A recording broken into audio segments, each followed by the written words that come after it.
அனைவருக்கும் வணக்கம். கதை பூக்களிலிருந்து இனிமையான கதைகளோடு நான். இன்றைக்கி நம்ம கிளியோபாட்ராவோட கதையை தான் பார்க்க போகிறோம்.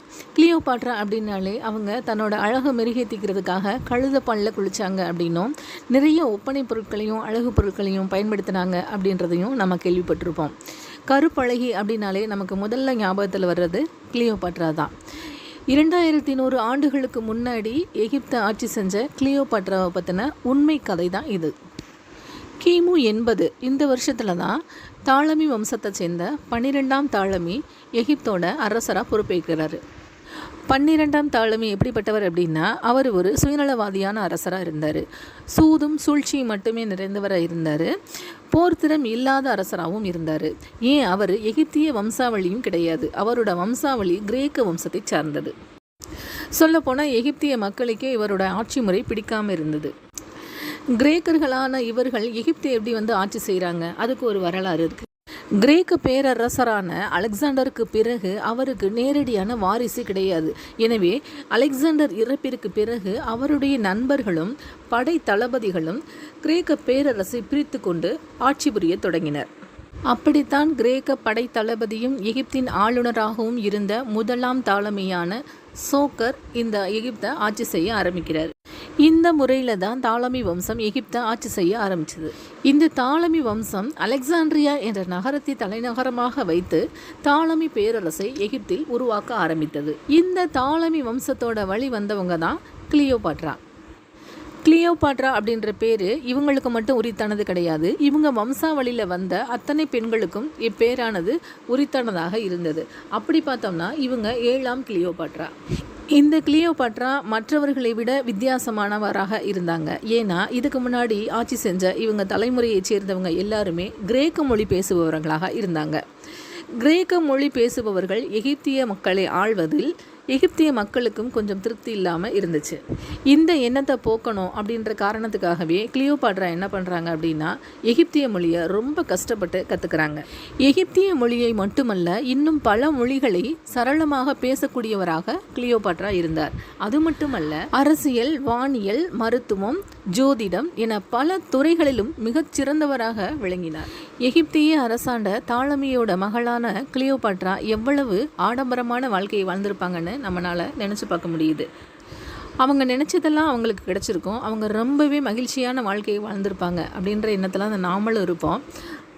அது உண்மைதான். அவங்க ரொம்பவே ஆடம்பரமான வாழ்க்கையை தான் வாழ்ந்தாங்க. அவங்க கழுதைப்பாலில் தான் குளிப்பாங்களாம். கிட்டத்தட்ட 700 கழுதைகளை அவங்க வளர்த்துருக்காங்க. ஏன் அவங்க கழுதைப்பாலில் குளித்தாங்க அப்படின்னா, கழுதைப்பால் அப்படிங்கிறது தாய்ப்பாலுக்கு இணையானது.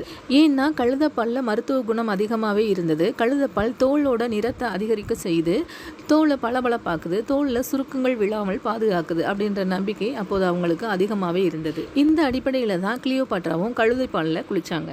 என்னதான் அவங்க ஆடம்பரமான வாழ்க்கையை வாழ்ந்தாலும், அவங்க நினச்சது எல்லாமே அவங்களுக்கு கிடைச்சாலும், அவங்க சந்தோஷமான வாழ்க்கையை வாழ்ந்தாங்களா அப்படின்றது கேள்விக்குறிதான்.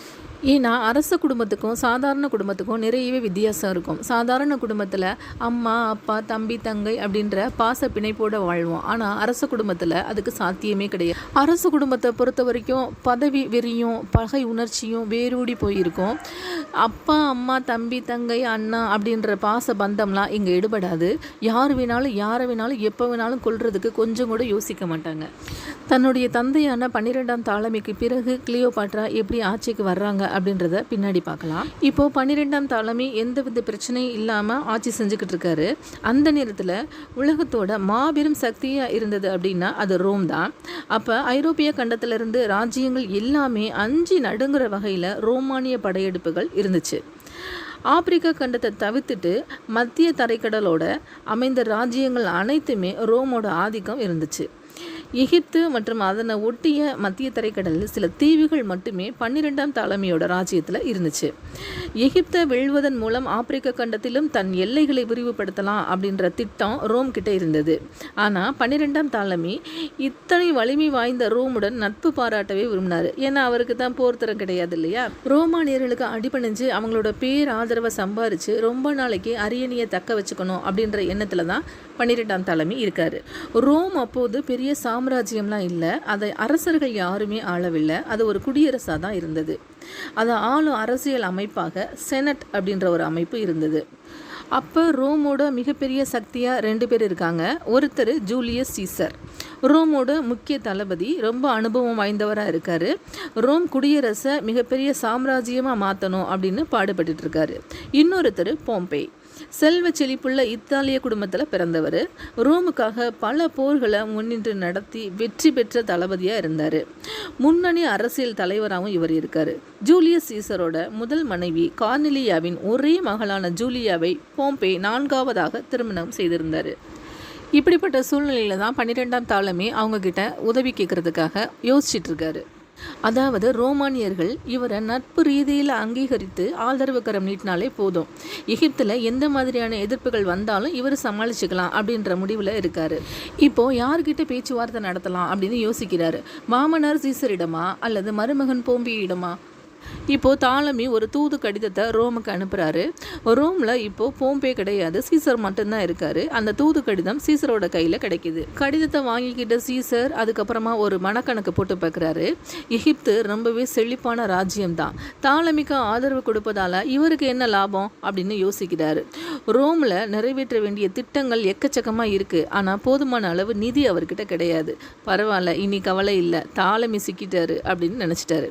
இப்போ என்ன பண்ணுறாரு, சீசர் அதுக்கு ஒரு பதில் கடிதம் அனுப்புகிறாரு. சீசர் என்ன சொல்லி அனுப்பியிருக்காரு அப்படின்னா, நான் ரோம் செனட்டுக்கிட்ட பேசுகிறேன், ரோம் மக்களோட ஆதரவை உங்களுக்கு நான் வாங்கித்தரேன், அதுக்காக நீங்கள் எனக்கு வருஷத்துக்கு 6000 டேலண்ட்ஸ், சுமார் $6 மில்லியன் கப்பமாக கட்டணும் அப்படின்னு சொல்கிறாரு. இதில் ஒரு பகுதியை நான் போம்பேக்கு கொடுத்துருவேணும் சொல்கிறாரு. போம்பேக்கும் ஒரு பங்கு போகிறனால அவரோட ஆதரவும் உங்களுக்கு கிடைக்கும் அப்படின்னு சொல்கிறாரு. இந்த பதில் கடிதம் கிடைத்ததும் தாலமிக்கு ரொம்பவே சந்தோஷமாயிருச்சு. அதிகம் கப்பம் கட்டணுமே அப்படின்ற கவலையில் அவருக்கு கொஞ்சம் கூட இல்லை. எப்படியாச்சும் அரியணையை காப்பாற்றிக்கணும் அப்படின்ற எண்ணம் மட்டும்தான் அவருக்கு இருந்தது. மக்கள் மீதான வரிச்சுமையை உடனே அதிகமாக்குறாரு. பொறுமை இழந்து போன அந்த எகிப்திய மக்கள் அரசருக்கு எதிராக கொந்தளிக்கிறாங்க. தாலமிக்கு எதிராக போராட்டம் நடத்த ஆரம்பிக்கிறாங்க. கட்டுக்கடங்காத வன்முறையும் வெடிக்குது. நிலைமையை எப்படி சமாளிக்கிறது, வன்முறையை எப்படி அடக்குறது, குடும்பத்தினரை எப்படி காப்பாற்றுவது அப்படின்றலாம் தாலமி கொஞ்சம் கூட யோசிக்கவே இல்லை. எப்படியாச்சும் அலெக்சாண்ட்ரியாவிலேருந்து உயிரோடு வெளியேறிடணும், அதுக்கப்புறம் அங்கேருந்து பாதுகாப்பாக ரோமுக்கு தப்பிச்சு போயிடணும் அப்படின்னு நினைக்கிறாரு. அப்புறமா ரோமோட கால்களில் விழுந்தாவது படையை திரட்டிக்கிட்டு வந்து அரியணையை மீண்டும் கைப்பற்றி விடலாம் அப்படின்னு திட்டம் போடுறாரு. அலெக்சாண்ட்ரியாவிலேருந்து சில வீரர்கள் மற்றும் ஆதரவாளர்களுடன் அங்கேருந்து தப்பிச்சு போயிடுறாரு. அரசர் நகரை விட்டு வெளியேறி விட்டார் அப்படின்ற செய்தி மக்கள்கிட்ட பரவ ஆரம்பிக்குது. மற்றவங்க சொல்லி தான் அந்த விஷயம் அவரோட குடும்பத்துக்கே தெரிய வருது. தாலமியின் 2வது மனைவியின் பெயர் குறிப்பிடப்படவில்லை. 12ஆம் தாலமிக்கு 2 மனைவிகள். முதல் மனைவியான 5ஆம் கிளியோபாட்ராவுக்கு 3 பெண் குழந்தைகள். 6ஆம் கிளியோபாட்ரா, 4ஆம் பெரினைஸ், 7ஆம் கிளியோபாட்ரா. ஆனால் அவங்களுக்கும் 3 பிள்ளைகள் இருக்காங்க. 4ஆம் அரசினோ என்ற ஒரு மகள், 13ஆம் தாலமி, 14ஆம் தாலமி என்ற 2 மகன்களும் இருக்காங்க. அப்பா நாட்டை விட்டு ஓடிட்டா மகனை மன்னராக்குவதா மரபு. ஆனால் அப்போது மகன்களான 2 தாலமிகளுக்குமே வயது ரொம்ப கம்மியாக இருந்தது. 18 வயது நிரம்பிய 4ஆம் பெரினைஸ் அரியணையை கைப்பற்ற தயாராக இருக்காங்க. ஆட்சிக்கு போட்டியாக 6ஆம் கிளியோபாட்ரா வந்தாலும் வந்துடுவாங்களே அப்படின்றதுக்காக வாரிசு உரிமை போரில் பெரினைஸ் 6ஆம் கிளியோபாட்ராவை விஷம் வச்சு கொண்டுட்டதா ஒரு தகவலும் இருக்குது. 7ஆம் கிளியோபாட்ரா அப்போ அவங்களோட வயசு வெறும் 11 தான். அரண்மனைக்குள்ளே தன்னோட தோழிகளோட விளையாடுவதை தவிர வேறு எதுவுமே அறியாத சிறுமியாக தான் நம்மளோட 7ஆம் கிளியோபாட்ரா அப்போதைக்கு இருந்திருக்காங்க. இப்போது பெரினைஸ் யோசிக்கிறாங்க, ஓடி போனால் அப்பா திரும்பி வந்துட்டார் அப்படின்னா அரியணையை கைப்பற்ற முடியாமல் போயிடலாம். அதுக்கு முன்பாகவே நம்மளோட பலத்தையும் மக்களோட ஆதரவையும் பெருக்கிக்கணும் அப்படின்னு ஒரு திட்டம் போடுறாங்க. அதுக்கு என்ன பண்ணுறாங்க அப்படின்னா, திருமணம் செஞ்சுக்கிறது தான் ஒரே வழி அப்படின்னு யோசிக்கிறாங்க. சகோதரனும் சகோதரியும் திருமணம் செஞ்சுக்கிறது அந்த காலத்திலேயே எகிப்தில் ஒரு வழக்கமாக இருந்துச்சு. காரணம் என்னென்னா, எகிப்தியர்கள் கடவுள்களின் தாய் என்று கருதி வழிபடும் ஐசிஸ் தனது சொந்த சகோதரனான ஆசிரிஸை திருமணம் செய்து கொண்டாள். அதன் மூலமாக எகிப்தியர்களின் இன்னொரு கடவுளான ஹோரஸ் பிறந்தார். அந்த விதத்தில் தாலமி பரம்பரையிலும் சகோதர சகோதரி திருமணம் வழக்கத்தில் இருந்தது. அப்படி திருமணம் செஞ்சுக்கிட்டு சகோதரன் அரசனாகவும் சகோதரி அரசியாகவும் சேர்ந்து ஆட்சி நடத்தலாம். ஆனால் பெரினைஸ்க்கு அந்த வாய்ப்பு அமையலை. என்னன்னா, அவளது சகோதரனான 13ஆம் தாலமிக்கு அப்போது 4 வயதுதான் ஆகியிருந்தது. எகிப்தை சுற்றியுள்ள பிற ராஜ்யங்களுக்கு மாப்பிள்ளை கேட்டு தூது அனுப்புகிறாங்க பெரினைஸ். செழுமையான எகிப்தின் அழகான இளவரசிக்கு கணவனாகும் வாய்ப்பு கேட்டு பலரும் வந்தாங்க. இருந்தாலும் நல்ல வலிமையான ராஜ குடும்பத்தைச் சேர்ந்த மணமகனை தான் திருமணம் செஞ்சுக்கணும் அப்படின்னு பெரினைஸ் நினைக்கிறாங்க. இதுக்காக சிரியாவோட இளவரசரான ஆன்டியோசஸுக்கு தூது அனுப்புகிறாங்க. போன தூதுவர் சோகமாக உடனே திரும்பி வந்துடுறாரு. இளவரசர் ஆன்டியோசஸ் இறந்துட்டார் அப்படின்னு சொல்கிறாங்க.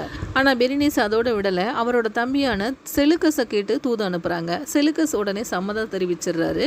அவர் அங்கேருந்து எகிப்துக்கு வர்றாரு. 2 பேரும் எகிப்தில் விமரிசையாக திருமணம் செஞ்சு. ஆனால் கொஞ்ச நாளைக்கு கூட இருவராலையும் ஒன்று சேர்ந்து குடும்பம் நடத்த முடியல. 2 பேரில் யார் பெரிய ஆள் அப்படின்ற சுய கௌரவ பிரச்சனை ஏற்பட்டு 2 பேருமே பிரிஞ்சிடுறாங்க. உல்லாசங்களில் மட்டுமே நாட்டப்படுறாங்க. ஆடம்பர பிரியையாக இருக்காங்க. தன்னோட அழகை மேலும் மெருகூட்டுறதில் மட்டுமே அதீத அக்கறை செலுத்துகிறாங்க. மக்கள் மேலே துளி அளவு கூட அக்கறை கிடையாது. இப்படிப்பட்ட ஒருத்தவங்க தான் எகிப்தோட அரசியாக இருக்கணுமா? மக்கள் ரொம்ப தவிச்சுக்கிட்டு இருக்காங்க.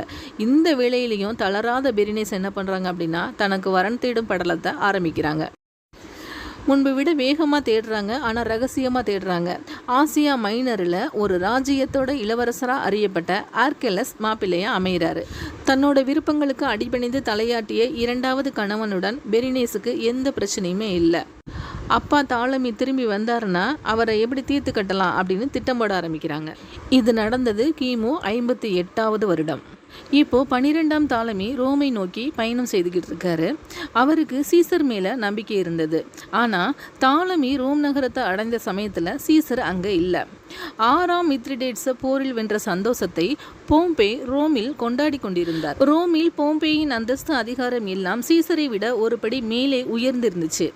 சீசர் இல்லையே அப்படின்ற கவலை தாலமிக்கு கொஞ்சம் கூட இல்லை. சீசருக்கு கட்டுற கப்பத்தில் ஒரு பங்கு போம்பேக்கும் போகுது. தவிர 6ஆம் மித்ரிடேட்ஸுடன் போர் செய்ய எகிப்திலிருந்து ஒரு குதிரைப்படையை அனுப்பி போம்பேக்கு உதவி கூட தாலமி செஞ்சுருக்காரு. எனவே தாலமி அவரை உரிமையோடு சென்று சந்திக்கிறாரு. எதிர்பார்த்ததை விட அதிக மரியாதை அங்கே அவருக்கு கிடைக்குது. பாம்பே தாலமியோட விவகாரத்தை செனட்டுக்கு கொண்டு போகிறாரு. செனட் உறுப்பினர்களில் சில பேர் கொந்தளிக்கிறாங்க. போம்பே தன் அதிகார குரலை உயர்த்தவும் அடங்கி போயிடுறாங்க. அங்கே லஞ்சமும் கொஞ்சம் விளையாடிட்டு இருக்கு. தாலமி மீண்டும் எகிப்தோட அரசாக வேண்டுமென செனட்டில் முடிவெடுக்கப்படுது. எகிப்துக்கு பக்கத்தில் சிரியாவிலும் சிலிசியாவிலும் ரோமானிய படைகளின் முகாம்கள் அமைக்கப்பட்டிருந்தன. அங்கே உள்ள படைகளை எகிப்துக்கு அனுப்பி தாலமிக்கு உதவலாம் அப்படின்னு திட்டம் போடுறாங்க. எகிப்திலிருந்து தப்பிச்சு போகும்போது வழியில் நடந்த ஒரு கலவரத்தில் அரசர் 12ஆம் தாலமி கொல்லப்பட்டார். இப்படி ஒரு ரகசிய செய்தி பெரினிஸை சேருது. அவங்க அதுக்கெல்லாம் பெருசாக அலட்டிக்கவே இல்லை. வேறு சில ஒற்றர்களை கொண்டு தீர விசாரிக்கிறாங்க. தப்பிச்சென்ற தாலமி ரோமுக்கு சென்று உதவி கேட்டிருக்கிறார் என்ற உண்மையும் அவங்களுக்கு தெரிய வருது. பெரினைஸோட மூளையில் அடுத்த கட்ட திட்டம் உருவாக ஆரம்பிக்குது. ரோமோட படை தாலமிக்கு உதவி செய்தால் நிச்சயம் ஆபத்து நமக்கு தான். அதுக்கு முன்னாடி நம்ம தரப்பு நியாயத்தையும் ரோமுக்கிட்ட தெரிவிச்சிட்டா அவங்க நமக்கு கை கொடுக்கலனாலும் பரவாயில்ல, தாலமிக்கான உதவியை விலக்கி கொள்ளவாது வாய்ப்புள்ளது அப்படின்னு நினைக்கிறாங்க. இதுக்காக பெரினைஸ் சுமார் 100 பேர் கொண்ட தூதுக்குழு ஒன்றை உருவாக்குறாங்க. அவங்கள ரோம் நோக்கி கிளப்பி விடுறாங்க. சரி, இதுக்கு ஏன் இத்தனை பேர் அப்படின்னு நம்ம நினைக்கலாம். தாலமி லேசுப்பட்ட ஆளா என்ன? வழியில தூதுவர்களை மடக்கி லஞ்சத்தால விலக்கி வாங்கிட்டா என்ன செய்யறது? நூற்றுக்கணக்கான ஆட்களை அனுப்பினா அத்தனை பேருக்கும் லஞ்சம் கொடுக்க திணறுவார் இல்லையா? இத்தனை பேர் சேர்ந்து செல்றது அவங்களுக்கும் பாதுகாப்பு. கொஞ்சம் பேர் சிக்கிக்கிட்டாலும் கொஞ்சம் பேராச்சும் தப்பிச்சு போய் ரோம்ல செய்தியை சொல்லிடுவாங்க. இதுதான் பெரினைஸோட திட்டம். தாலமியும் தன்னோட பங்குக்கு காயை நகர்த்த ஆரம்பிக்கிறார். தூதுக்குழுவில் சில பேர் கடத்தப்பட்டு கொல்லப்பட்டாங்க. சிலருக்கு உணவில் விஷம் வைக்கப்பட்டது. சிலர் லஞ்சத்தால் திசை திருப்பப்பட்டாங்க. வெகு சிலரை ரோமை அடைஞ்சாங்க. அவங்களும் பெரினைஸ் சார்பாக பேசும் மனநிலையில் இல்லை. ஏன்னா தாலமி ஏற்கனவே ரோமில் பெற்றிருந்த ஆதரவு அவங்கள வாயெடுக்க செஞ்சது. எனவே அவங்களும் தங்களோட கடமையை உதறிட்டு காணாமல் போயிட்டாங்க. தாலமிக்கு இது அடுத்த வெற்றியாக இருந்தது. அதை தொடர்ந்து ஒரு சோதனையும் அவருக்கு சேருது. ரோம் தாலமிக்கு உதவுவதை விரும்பாத ரோமானியர்கள் ஒரு சர்ச்சையை கிளப்பி விடுறாங்க. ரோமின் எதிர்காலத்தை சொல்லும் புனித புத்தகமான சிப்பிலைன் ஆரக்கிள்ஸில் ஒரு செய்தி இருக்கு. அது என்ன அப்படின்னா, எகிப்தின் அரசர் நம்மிடம் உதவி கேட்டு வந்தால் நட்பு ரீதியில் வரவேற்று உபசரியுங்கள், ஆனால் அவருக்கு படை கொடுத்து உதவி செய்யாதீங்க. மீறி அப்படி செஞ்சீங்க அப்படின்னா ஆபத்து ரோமுக்கு தான். இப்படி ஒரு செய்தி பரவவும் தாலமிக்குள் பயம் பரவ ஆரம்பிக்குது. இந்த சமயத்தில் தாலமியோட ஆதரவாளர்கள் அவருக்கு தோள் கொடுக்குறாங்க. புத்தகத்தில் அப்படி தான் இருக்குது என்பதை வெளிப்படையாக நிரூபிக்க முடியுமா அப்படின்னு சவாலும் விடுறாங்க. புத்தகத்தை மத குருமார்கள் மட்டுமே பார்க்க வாசிக்க முடியும், மற்றவங்களுக்கு அந்த உரிமை கிடையாது அப்படின்னு பதில் சொல்லப்படுது. தாலமி வழக்கம் போல் லஞ்சத்தை விட்டெறிகிறாரு. உடனே புத்தகத்தில் அப்படி ஒரு விஷயமே இல்லை அப்படின்ற செய்தி பரப்பப்படுது. இருந்தாலும் நமக்கே ஆபத்து வந்துவிடுமோ என்று ரோமானியர்கள் மத்தியில் சென்டிமெண்ட் சலசலப்பு இருக்கத்தான் செஞ்சது. இருந்தாலும் எகிப்து அரசர் தலைமையில் ரோமானிய படையை அனுப்பி உதவி செய்தால் தானே ஆபத்து, அப்படி எதுவும் செய்ய வேண்டாம்.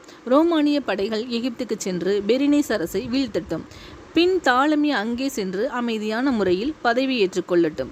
இப்படி நடந்தால் அது நம் புனித புத்தகத்தை மீறி செய்த செயலாகாது இல்லையா அப்படின்னு யோசிக்கிறாங்க. ரோமானியர்கள் தாலமியை கைவிடவே இல்லை. கேபினியஸ் சிரியாவில் முகாமிட்டிருந்த ரோமானிய தளபதிகளுள் ஒருவர். எகிப்திற்கு அவர் தலைமையில் ரோமானிய படைகள் கிளம்பின. மத்திய தரைக்கடலின் கரை பகுதி வழியாக அலெக்சாண்ட்ரியாவுக்கு கிழக்கில் அமைந்துள்ள பாலைவன நகரமான பெலுசியம் வழியே நைல் நதியின் டெல்டா பகுதிகளில் கேபினியஸோட படைகள் முன்னேறி வந்துட்டு இருக்காங்க. அந்த படையில் இன்னொரு கதாநாயகனும் இருக்காரு. அவர் கேபினியஸின் துணை தளபதியாக இருந்த மார்க் ஆண்டனி. மார்க் ஆண்டனி ரோமில் ஒரு வசதியான குடும்பத்தில் பிறந்தவர். அவரது தாய் ஜூலியாவின் வழியில் ஜூலியஸ் சீசருக்கு உறவினர். இளம் வயதில் தந்தை ஆண்டனியஸ் இறந்துவிட்டார். ஆண்டனியின் கைகளில் ஏகப்பட்ட சொத்து, இளமை திமிர், கேள்வி கேட்க ஆள் இல்லை, உல்லாசங்களில் சஞ்சரிக்கிறார். ஊரில் ஒரு தாதா போல தான் திரிகிறாரு. விரைவில் சொத்துக்கள் எல்லாமே கரைஞ்சு போயிடுது. கடன் பெருக ஆரம்பிக்குது. கடன்காரங்க கழுத்தில் கத்தியை வைக்க ஆரம்பிக்கிறாங்க. எதிரிகள் கட்டம் கட்டுறாங்க. ஆண்டனி வேறு வழி இல்லாமல் கிரீஸுக்கு தப்பி ஓடிடுறாரு. அப்போதான் சிரியா நோக்கி தம் படைகளோடு சென்றுக்கிட்டு இருந்த கேபினியஸை சந்திக்கிற வாய்ப்பு அவருக்கு கிடைக்குது. எவ்வளவு காலம்தான் ஓடி ஒளிவாய், பேசாமல் என்னோட படையில் சேர்ந்துரு, உனக்கென்று ஒரு மதிப்பு உருவாகும், இப்படி சொல்லி கேபினியஸ் அவருக்கு ஒரு வாய்ப்பை கொடுக்குறாரு. யாருக்கோ கட்டுப்பட்டு இடப்படும் கட்டளைகளை எல்லாம் ஏற்றுக்கொண்டு வேலை பார்க்க வேண்டுமா என்ன? ஆண்டனியின் பதில் அப்படித்தான் இருந்துச்சு. இந்த திமிர் தான் ஒரு வீரனுக்கு தேவை. இப்படிப்பட்ட குணம் கொண்டவனால தான் களத்தில் எவ்வளவு வலிமையான எதிரியையும் வீழ்த்த இயலும். நீ தான் ரோமானிய படைக்கு தேவை அப்படின்னு ஆண்டனியை வலுக்கட்டாயமாக படையில் சேர்த்துக்கிறாரு கேபினியஸ். துணை தளபதியாக ஆண்டனியின் போர்க்களங்கள் தொடர்ந்தன. பெலுசியம் பாலைவனம் தான் எகிப்தோட கிழக்கு அரண். எகிப்தை நோக்கி வரும் எதிரி படைகளை அந்த பாலைவனத்தில் வீசும் மணல் புயலே காலியாகிடும். அதையும் மீறி கடந்து வரும் வீரர்கள் உணவின்றி நீரின்றி தம் சக்தியெல்லாம் இழந்து தான் நிற்பாங்க. ஆக எகிப்து வீரர்களுக்கு போர் எளிதான ஒன்றா தான் இருக்கும். வழியெங்கும் இறந்து போன வீரர்களின் எலும்புக்கூடுகள் இறைந்து கிடக்கும் ஒரு பாலைவனத்தை தான் கடக்க வேண்டியது இருக்கும் அப்படின்றது ஆண்டனிக்கு தெரியாது. ஆண்டனி கிட்ட எந்த அளவுக்கு கெட்ட குணங்கள் நிறைஞ்சிருந்ததோ அதை விட அதிகமாகவே நல்ல விஷயங்களும் இருந்தன.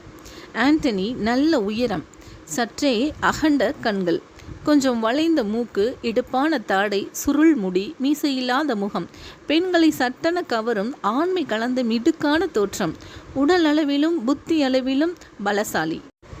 காரியம் உன்னை கையில் எடுத்துட்டா எப்பாடு பட்டாது முடிச்சிடுற திறமசாலியாக இருந்தார். ஆடம்பரம் இல்லாத வெள்ளை நிறத்தாலான கவுன் போன்ற உடை தான் அவர் எப்பவும் வழக்கமாக அணிஞ்சிருப்பார்.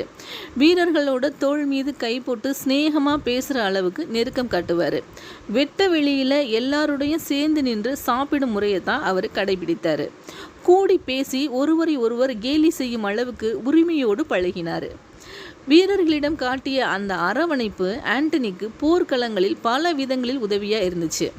ஆபத்தான பாலைவன பகுதி என்று தெரிந்து கொள்ளும் முன்னரே ஆண்டனி தனது குதிரை வீரர்களோடு பாதி தூரத்தை கடந்து போயிட்டார். தாலமியும் அவர்களோட சேர்ந்து தான் வந்தார். அவரது வழிகாட்டலும் உதவுது. தவிர கேபினியஸ் பிற படைகளோடு வேறொரு பாதையில் எகிப்தை நோக்கி முன்னேறிக்கிட்டு இருந்தார். பாலைவனம் முழுவதையும் வேகமாக கடந்துட்டா பிரச்சனை இல்லை அப்படின்னு நினச்ச ஆண்டனி தம் படையினருக்கு அதிகமாக ஓய்வு கொடுக்கவே இல்லை. வேகமாக கடந்து பெலுசியம் நகரை அடைஞ்சிட்டாங்க. பெரிதாக எதிர்ப்பு எதுவுமே இல்லை. அங்கிருந்த கோட்டையை எளிதாக கைப்பற்றி விட்டாங்க. காட்டு மிராண்டிகள், யாரையும் விட்டு வைக்காதீங்க, கொன்று விடுங்க அப்படின்னு தாலமி ஆவேசமாக குரல் எழுப்புறாரு. ஆண்டனிக்குள்ள அப்படிப்பட்ட கொடூர குணம் இல்லை. அவர் ரோமானிய வீரர்களுக்கு அப்படி எந்த விதமான கட்டளையும் கொடுக்கவில்லை. எனவே தாலமி அதன் பின்னாடி வாயவே திறக்க. ரோமானிய படை நெருங்கி விட்டது அப்படின்றத தெரிஞ்சுக்கிட்ட பெரினேஸ்க்கு கண்களை இருட்டிக்கிட்டு வருது. இருந்தாலும் மார்க் ஆண்டனி தான் படைகளோடு வர்றாரு அப்படின்ற தகவல் அவங்களுக்கு கொஞ்சம் நம்பிக்கையை கொடுக்குது. காரணம் என்னென்னா, அவங்களோட கணவன் ஆர்கிலஸும் ஆண்டனியும் நல்ல நண்பர்களாக இருந்தவங்க. அந்த நட்பு ரீதியில் தனக்கு ஏதாவது நல்லது நடக்காதா அப்படின்ற நப்பாசையில் அவங்க இருக்காங்க. போர்க்களத்தில் இறங்கிட்டா நட்பெல்லாம் மறந்துடணும் அப்படின்றது தானே வீரர்களோட கொள்கை. ஆர்கிலஸ் தலைமையில் ஒரு படை ரோமானிய படையை எதிர்கொள்ள தயாராக இருக்குது. கேபினியஸும் தன்னோட படைகளோட ஆண்டனியோட இணைஞ்சு. அலெக்சாண்ட்ரியா வீழ்ந்தது. ஆர்கிலஸ் களத்தில் கொல்லப்பட்டார். பெரினைஸ் சிறைப்பிடிக்கப்பட்டாள். ரோமானிய படைகள் நகருக்குள் நுழைந்தன.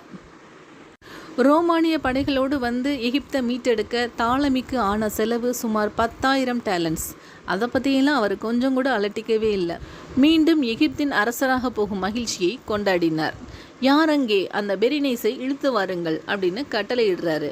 தந்தையின் கொடூர குணம் தான் தெரியுமே.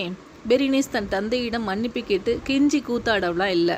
அவரும் தனது மகள் என்று கொஞ்சம் கூட யோசிக்கவும் இல்லை. பெரினைஸின் தலை தனியாக தரையில் விழுந்தது. வீழ்ந்து கிடந்த தனது நண்பன் ஆர்கிலஸின் உடலை ஆண்டனி தேடி கண்டுபிடிக்கிறாரு. அவரையும் மீறி அவரோட கண்கள் கலங்குது. அந்த உடலை சகல மரியாதைகளுடனும் அடக்கம் செய்ய சொல்லி உத்தரவு போடுறாரு. இந்த நிகழ்வு இப்படியே இருக்கட்டும். இப்போ நாம் அரண்மனைக்கு வரலாம். மொத்தம் 700 கழுதைகள் அலெக்சாண்ட்ரியாவின் அரண்மனை வளாகத்தில் அவற்றை பராமரிக்கவே தனி தொழுவம் இருந்துச்சு. கழுதைப்பால் கறப்பவர்களின் வேலை காலை முதலே ஆரம்பிச்சிடும். தூசு திரும்பு எதுவும் இல்லாத அக்மார் கழுதைப்பால் மதிய நேரத்தில் அந்த புறத்துக்குள் கொண்டு செல்லப்படும். குளிக்கும் தொட்டிக்குள் நிரப்பப்படும். மாலை நேரத்தில் தோழிகள் சூழ அங்கு வரும் கிளியோபாட்ரா குளியல் தொட்டிக்குள் இறங்கி கழுதைப்பாலில் ஊற ஆரம்பிப்பார். காலம் காலமாக கிளியோபாட்ரா குறித்து சொல்லப்பட்டு வரும் சம்பவம் இது. அப்படி என்னதான் இருக்கிறது கழுதைப்பாலில்? கிட்டத்தட்ட தாய்ப்பாலை ஒத்த கழுதைப்பாலில் லாக்டோஸோட அளவு அதிகமாக இருக்கும். பசும்பாலை விட கொழுப்பு குறைவாக இருக்கும். அப்போதெல்லாம் குழந்தைகளுக்கு தாய்ப்பாலுக்கு பதிலாக கழுதைப்பாலை தான் கொடுத்துருக்காங்க. மருத்துவத்துக்கும் இதை பயன்படுத்தியிருக்காங்க. கழுதைப்பாலில் குளித்தா முக சுருக்கங்கள் வராது, தோலில் மினுமினுப்பு அதிகரிக்கும், வெண்மை நிறம் மிளிரும். ஒரு நாளில் 7 முறை கழுதைப்பாலில் முகம் கழுவினால் முகம் என்றென்றைக்கும் புத்துணர்வுடன் இருக்கும். கிபி 30 முதல் 65 வரை வாழ்ந்த ரோம் அரசி சபினா பீடில் புகழ் நீரோவின் 2வது மனைவி. கழுதைப்பாலில் குளித்ததற்கான சான்றுகள் இருக்கின்றன. அவள் எங்காவது வெளியூர் சென்றாலும் அவளுக்காக அண்டாவாக கழுதைப்பால் கொண்டு செல்வார்களாம், அல்லது நூற்றுக்கணக்கான கழுதைகளையே ஓட்டி கொண்டு செல்வார்களாம். நெப்போலியனின் தங்கை பவுலினும் கழுதைப்பாலில் குளித்ததற்கான குறிப்புகள் காணப்படுகின்றன. இருக்கட்டும், கிளியோபாட்ரா சான்றுகள் எதுவுமே இல்லை. ஆனால் எகிப்தில், கிரீஸில், ரோமில் வாழ்ந்த உயர்குடி பெண்கள் எல்லோருமே பாலில் குளிக்கும் வழக்கத்தை கடைபிடித்தார்கள். கிளியோபாட்ரா உபயோகப்படுத்திய இன்னொரு முக்கியமான அழகு பொருள் மருதாணி. கூந்தலில், கை விரல்களில், பாதங்களில் மருதாணி உபயோகப்படுத்தியிருக்காங்க. தவிர முகத்துக்கான இயற்கை கிரீம்கள், கண்ணுக்கான மை, உதட்டுக்கான சாயம், முகப்பொழிவுக்கான பூச்சுகள், வாசனைக்கான திரவியங்கள் எல்லாமே உபயோகப்படுத்தியிருக்காங்க. நகைகள் மீதும் அவங்களுக்கு அலாதி பிரியம் இருந்திருக்கு. அகலமான பெரிய கழுத்து அட்டிகை, கை வளையல்கள், கால் தண்டைகள், காதணிகள் எல்லாமே தங்கத்திலையும் வெள்ளிலையும் அணிஞ்சிருக்காங்க. பாம்பு கையை சுற்றி இருக்கிற மாதிரி வங்கி அணிவதில் அவங்களுக்கு ரொம்பவே விருப்பம் இருந்திருக்கு. காதணிகள் பெரிதாக இல்லாமல் சிறியதாக விலங்குகளோட உருவம் பொறிக்கப்பட்டதாக, குறிப்பாக பாம்புகள் பொறிக்கப்பட்டதாக அணிஞ்சிருந்திருக்காங்க. உடை என்பது ரோம் கிரேக்க ராஜ குடும்ப பெண்கள் அணிந்ததை போல தான் இருந்திருக்கு.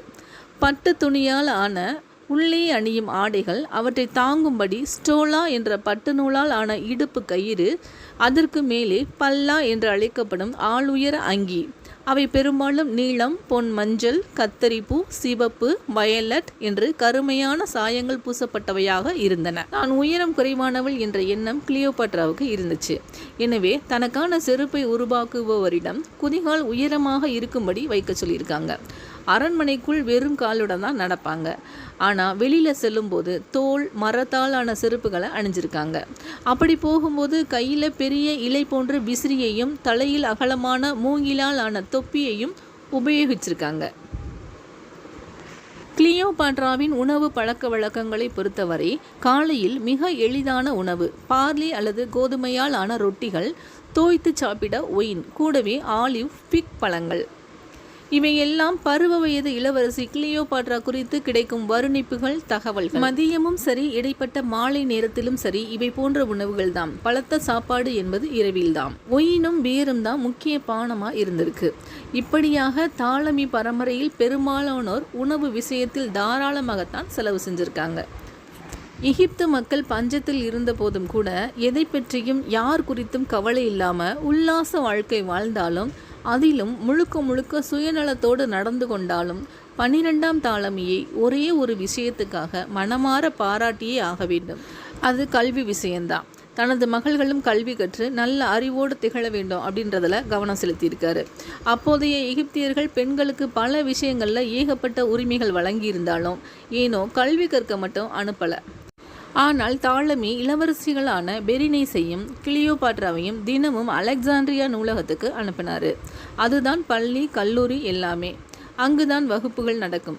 கிளியோபாட்ராவுக்கு தத்துவம், கணிதம், மருத்துவம், கலை, இலக்கியம், இசை சம்பந்தப்பட்ட பாடங்களில் ஆர்வம் அதிகமாக இருந்தது. நான் ஏற்கனவே சொன்ன மாதிரி தாலமி பரம்பரையில் வந்த பலரும் எகிப்திய மொழியை கற்றுக்கொள்ளவே நினைக்கல. கிரீக் அங்கே ஆட்சி மொழியாக இருந்தது. கிளியோபாட்ரா எகிப்தியன் உள்பட 6 மொழிகளில் எழுத படிக்க கற்றுக்கொண்டாங்க. வரலாறு மேலே அவங்களுக்கு அவ்வளவாக ஆர்வம் இருக்கு. தாலமி பரம்பரையினருடைய கதையை பாடமாக நடத்தும்போது வகுப்புகளில் அவங்களுக்கு தூக்கம்தான் வந்துச்சு. அந்த சமயத்தில் நூலகத்தோட பிரம்மாண்ட ஜன்னல் வழியாக அலெக்சாண்ட்ரியாவோட துறைமுகத்தை வேடிக்கை பார்த்துக்கிட்டு இருப்பாங்க. இருந்தாலும் ரோம் குறித்தும் சுற்றிலும் நடக்கும் போர்கள் குறித்தும் கிடைக்கும் செவிவழி செய்திகளை கேட்பதில் கவனம் செலுத்தினாங்க.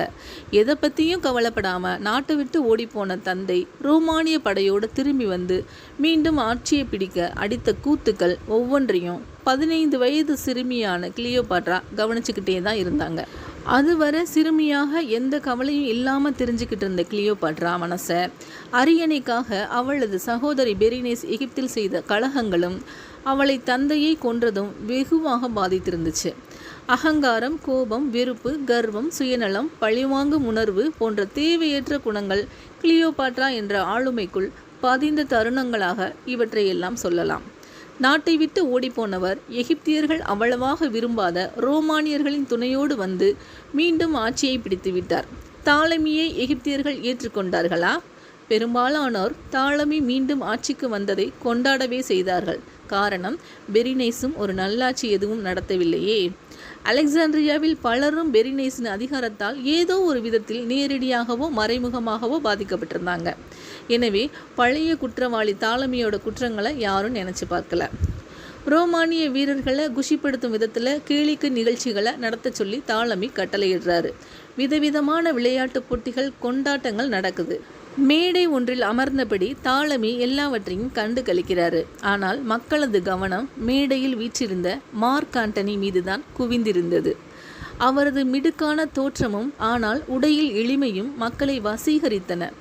பெலிசியத்தை கைப்பற்றினாலும் எகிப்திய வீரர்களை கொல்லாமல் விட்ட பெருந்தன்மையும், தன்னை எதிர்த்து போரிட்டு வீழ்ந்த ஆர்கலஸின் உடலுக்கு அவர் செய்த மரியாதையும் ஆண்டனியின் புகழை எகிப்தியர்களிடையே பரப்பி இருந்துச்சு.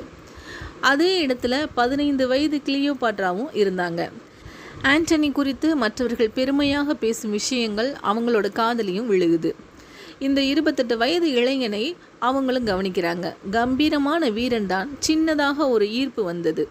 அந்த நாட்களில் அந்த புறத்தில் தோழிகளுடனான அரட்டையில் ஆண்டனி தான் பாடுபொருளாக இருந்தார். சில நாட்களுக்கு பிறகு ஆண்டனியும் கேபினியஸும் அலெக்சாண்ட்ரியாவை விட்டு கிளம்பிட்டாங்க. சிறிய ரோமானிய படை ஒன்று தாலமியின் பாதுகாப்புக்காக அங்கேயே தங்கியிருந்துச்சு. ரோமின் மிக முக்கியமான தளபதி ஆண்டனி என்று அங்கு அவரது மதிப்பு பல மடங்கு உயர்ந்திருந்தது. அதே சமயத்தில் ரோமின் முதன்மை தலைவர்களாக விளங்கிய போம்பேக்கும் சீசருக்கும் இடையே மோதல் உருவாகி நிலைமை ரொம்ப மோசமாக இருந்துச்சு. ஆண்டனி சீசரின் ஆதரவாளர். சரி, இதற்கு பிறகு எகிப்தில் என்னதான் நடந்தது? கிளியோபாட்ரா ஆட்சிக்கு வந்தாங்களா இல்லையா அப்படின்றத நம்ம அடுத்த பகுதியில் பார்க்கலாம். நன்றி.